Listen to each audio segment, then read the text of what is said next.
Veronica was born and raised from very humble means in, is it Tarboro, North Carolina? Tarboro, North Oh, Carolina. Born and raised. all right. A Phi Beta Catholic graduate of the University of North Carolina at Chapel Hill. Veronica was the first generation college student. She's a proud double Tar Heel, having earned a law degree from the University of North Carolina at Chapel Hill in 2001. And as an attorney with over 17 years of experience in civil litigation and criminal defense, she gained a wealth of knowledge and experience in the areas of commercial litigation, insurance defense, and plaintiff personal injury. Aside from her law practice and being a community servant, Veronica enjoys all things sports. And Yes. her boys play baseball. A resident of Grayson, Veronica enjoys spending time with her family and is a proud mother of 3 sons, Dustin, Robin Jr., and Dawson. Sports lovelies. Welcome to Oh So Fabulous Veronica Cope to Hello. Hey, everybody. Quarantine edition. Thank you so much for having me. I'm so excited about talking to you today. Oh my gosh, Veronica, we have so much to get into, so little time, but let's just go ahead. You ready to just dive on in it? We are quarantined. How have you been? I have been great. Right. I've been doing a lot of digital learning with the boys. I have learned how to do 1st grade and 7th grade math again. So, Right. so it's been a I would say a challenge, honestly. I'm trying to get my work done, the boys' work done, and also, getting ready for the election in June, on June 9th, in a month and 9 days now, I think. So Of course. been a little busy. Oh my gosh. You are busy. You are very busy. And we're going to get into that in a minute. But I just want to, talk about sheltering in place and your thoughts, the ending of that, to say the least. We have the numbers. Fulton County is the leading of the counties with the highest case of coronaviruses. DeKalb is the 2nd, and also Gwinnett is the 3rd. But I will say, interesting enough, DeKalb County CEO Michael Thurman has said that he's going to provide sanitizer and masks for about, she said, 10,000 non-surgical masks will be given out in a care package. Do you think that's pretty proactive? That's pretty good just to keep us moving around and reopening? You think it's pretty safe to say? Honestly, I would say no. I think that is great that CEO Thurman is going to be providing the mask and gloves, I think you might have said. Yes. However, I don't think that it is enough. I think it's too soon. This is my own personal opinion. I have no medical epidemiological knowledge at all. But this is just my personal opinion on this is, we have yet to see numbers go down for a long enough period. And that's just in layman's terms. I don't feel comfortable. I know the shelter in place ends today, but I personally don't feel comfortable going out and about. At this point, pretty much I'm, might go to the grocery store or go to see my dad, but that's about it. My kids don't go out at all, poor things, except for to go out and play, in the yard. But I just think it's too soon. I think if we listen to the people who are, in fact, experts in this area, that they will tell us that it's a little bit too soon to be anywhere where you're going to be in contact with other people. 10,000 out of how many people are in our counties in the metro area? I just think it's a tad bit too early. Just listening to those people who are knowledgeable in this area, I'm probably going to, be in for another month or 2, at least, in terms of going out, in terms of just going out socially. Actually, our courts are still, they're operating, but on a kind of emergency basis in terms of emergency cases, those that are incarcerated, family law matters, juvenile matters that are more of an emergency. But other than that, I just think it's a little soon. It is. I definitely agree with that. Now, I guess staying safe is most important. Social distancing, wearing masks, I guess that is a part of our new norm. And when I say a new norm, sports-wise, in our sports world, of course, everything has been twisted upside down, flipped inside out. Last week we had the draft. virtual draft happened. First time ever. Yes. Let's talk about your past history as a sports agent and dealing with the draft. I know, did you see it? Did you see the virtualness of everything? And explain the difference in how you felt from your eye, just looking at it from afar now. Well, I was a contract advisor through the National Football League Players Association from 2011 to 2018. I did have an opportunity to go to several of the drafts, and a lot of the draft, a lot happens, off screen. Most of the, the picks and everything, or the prospective picks happen off screen. But it's really a great opportunity for the families and the guys who worked hard all their lives to, be on the big screen, to have the spotlight on them. And, they did the best that they could this year with the virtual draft, but it was totally different in terms of, part of the experience is all the guys kind of being around and with their families, in the green room in the back, and just the camaraderie there and getting that phone call, on TV. And like I said, they did the best they could, but I think they just missed out on so much. The guys missed out on so much, but for those whose lives have changed forever, they probably don't care too much about walking across that stage and shaking the stick of the Exactly. Head, so. And I think they just made the best of it. They did. Again, their dreams came true that night. So they were just happy to be a part of the league now. So, shout out to all of the new recruits. I know the Falcons, we got AJ Terrell, Marlon Davis, Matt Hennessy, Mikael Walker, Jalen Hawkins, and Sterling. I don't know how to pronounce that last name, and I don't want to be wrong, so I'm just going to say Sterling from Syracuse. But we are so excited that, again, we got some new players for the Atlanta Falcons, and we'll see what will happen when the upcoming. I am super excited here for the Falcons. I am a Dallas Cowboys girl. Let's just say that out front. Have been since I was about 5 years old and knew what football was. However, in that same vein, he is not a new draftee, but my very own hometown Todd Gurley from UGA. And yes, Todd is going to be with the Falcons, so I'm super excited. Falcons will now be my second favorite team, and I will be supporting Todd at any chance I can. So I know, right? Hometown, go Tarboro. Go. And to mention, he's going to wear. Speaking of Cowboys, I could not let this topic end without talking about Deion Sanders, number 21. Todd Gurley will be wearing the number 21. Feelings on that? I'm excited about it. I mean, it's a new beginning for him. He's worn 3, he's worn 30, and I think, he's earned it. He's earned the right to wear that number. So I think he is going to do so well this year. There were some concerns about his injury, but I think he's fully rehabbed. He's ready to go. And the Falcons are going to be very happy that they took a chance on Tom. He is going to show everybody why he was the number one running back, in the league when he first came in. So all right. I'm excited.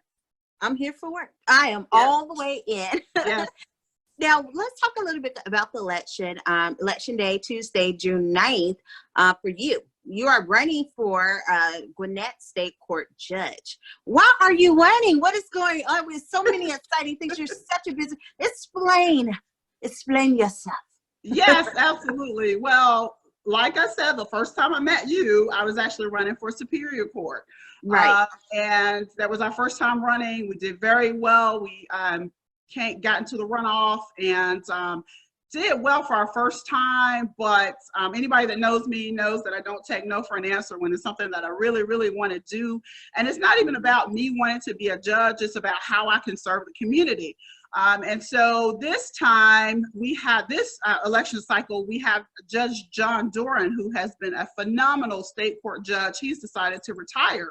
And so I decided to run to fill his particular seat on the bench in the state court. There are 6 state court judges, and just very briefly so you know the difference. Superior Court judges handle your felony cases, which are those punishable by more than a year, and your domestic cases, your family law matters, your property matters, and also some other civil matters as well. But all of those are handled by Superior Court, and then the state court handles the misdemeanor cases. Those that are punishable by up to $1,000 and less than 1 year, as well as your misdemeanor vehicular homicide cases, a lot of your domestic violence cases, your simple batteries, family violence batteries, a lot of those get handled, as well as your traffic cases. So for me, I saw the opportunity. I know we worked so hard last time. I said, let's throw a hat in the ring for state court judge. I've been practicing law now over 18 years. And so I feel like it's time for me to be able to give back to the community in an even greater way as a state court judge. And I'm happy to announce I'm running unopposed, but I still need people to go out and vote, either by mail or in person on June 9th. So I'm super excited about the opportunity. I am super excited too. It's not an endorsement, but I know someone who will be voting. I know someone who will. No, yes, I need your vote. Yes, I know someone who will. I'm not going to say who, but I do too. I know who I'll be voting for state court judge, yes. Division 6. Amazing, amazing. Gwinnett County, come out and show your support. Of course, we do have other elections that's happening. I did speak to you briefly offline about this thing that I got. Can you see this? Yes, I can see that. What you hold in your hands. What does that mean for me as a registered voter? Okay, so a couple weeks ago, our Secretary of State decided that he would send out absentee ballot applications to all active Georgia voters, all active registered voters. And what that means is if you voted in the last couple of elections, basically you should have received an absentee ballot application. Now that's not to be confused with an absentee ballot. You have to fill out that thing you had in your hand. Oh. Send it back to your registrar's office in order to get an absentee ballot. And actually some of the absentee ballots have already started going out. I will tell you this, the official deadline to send in your absentee ballot application is the Friday before the election, which will be June the 5th. However, I would strongly encourage everybody to go ahead and send their ballot application now, because the chances of the ballot being received on the application being received on the 5th and you receiving your ballot and getting it back in time before the election are very slim. You can send it back via mail, you can send it back via fax, and there's also an indication that you can send it back via email. However, I will say I'm out in Gwinnett. I sent mine via email about on April 8th. So almost 3 weeks ago. Yeah. And I haven't received any notification, or there's no indication on the My Voter page, or the Georgia voter page showing that it was received. So what I did was I just went ahead and put it in the mail. You have to have a stamp on it. Couple of things. You have to choose whether you want a nonpartisan ballot. If you choose a nonpartisan ballot, you only have the nonpartisan races, and that includes your judicial races. Judicial races are on all the ballots. So that's important. If you want to vote for anything other than judge or those nonpartisan races, you have to choose either a Republican or a Democratic ballot. Otherwise, you will only be able to vote in the nonpartisans. One other quick thing, if you voted already, if you voted early in the presidential primary, you are not going to have that option on your ballot. You will get a different ballot as everything other than the presidential primary on it. So those are very, very important. Make sure you sign it. Make sure you don't have chicken scratch as your signature, because it might get kicked back. We had a lot of issues last time with some of the ballots possibly not being counted because they couldn't read the signature, or there was an issue.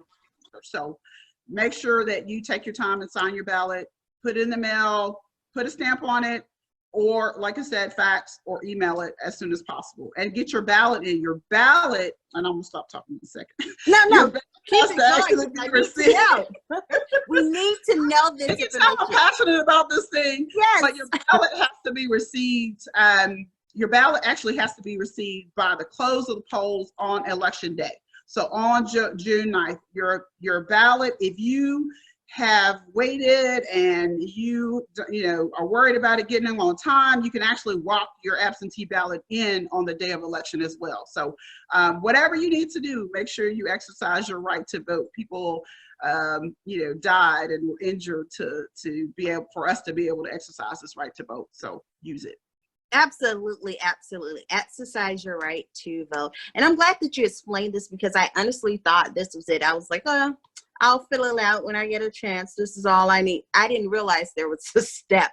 And Yes. you need to put a stamp on it. I didn't know. Yes. Wow. A stamp on it. And some of the I know in some counties, I'm not sure which ones, so I won't speak on that, on which ones, but I know, and I'm almost positive the cab, but like I said, I'm not 100% sure, have said, the post office has said, well, okay, we'll go ahead and deliver anyway, and then they'll charge the county for the postage. Do not rely on that.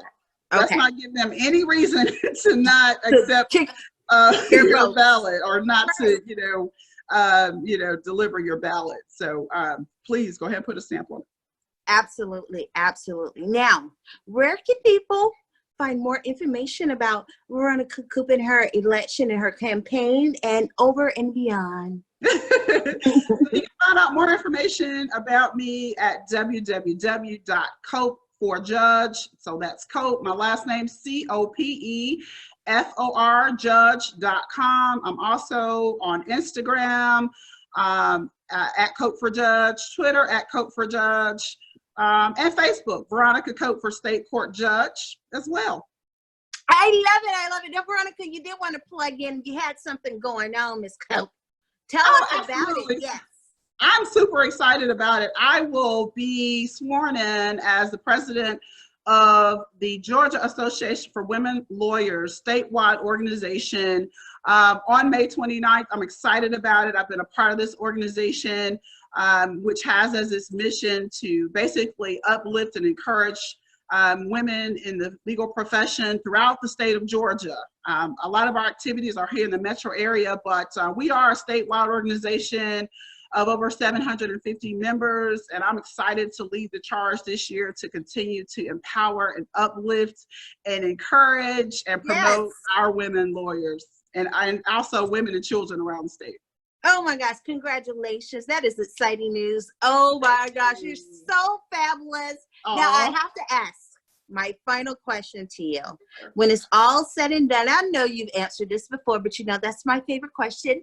When it's all said and done, what would you say your legacy will be? Wow, that's a great question. I want to have a legacy of service. That's something that was passed down to me from my mother, my late mother, and I do everything I do for her, Stella Louise Malone Higgs. As you stated, I came from very humble means. But one of the things that I learned from my mom was you don't have to have a lot to be able to help other people. You don't have to have a lot to be able to serve others. And so that's kind of, I've grown up with that. And so in every area, in every stage of my life, I found a way to serve, even in high school, to college, to now as a lawyer. I want to leave a legacy of service. I'm a woman of faith as well. And I know that keeps me going, and that allows me to, be able to want to serve even more and bring glory to Him. I'm not afraid to say that. So that is really what I want my legacy to be, a legacy of service to others. Oh my gosh, I love that. Thank you so much, Veronica. You're just so fabulous. When I grow up, I want to be just like you. That's it. Well, likewise, you are a phenomenal woman, and I love what you're doing with Chicks in the Sports. A lot of times, we don't hear about a lot of women that are involved in sports. I love what you're doing as well. Aww. So thank you so much for the opportunity. I know. I can't show my nails because I will not go to the salon.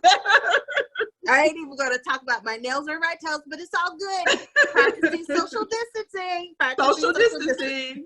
Yes. Well, Exactly. thank you again for chatting with me. We will chat again. I appreciate your time. And go, Veronica. You already know I'm going to support you forever, here and beyond the moon. Absolutely. Absolutely. Thank you. Likewise, you have my support as well. I wish you well in all that you're doing. Same here. Now stay safe and tell the boys, keep it safe. I will. I sure will. You take care. You too. Bye-bye. Thank you, Veronica. Bye. Take care.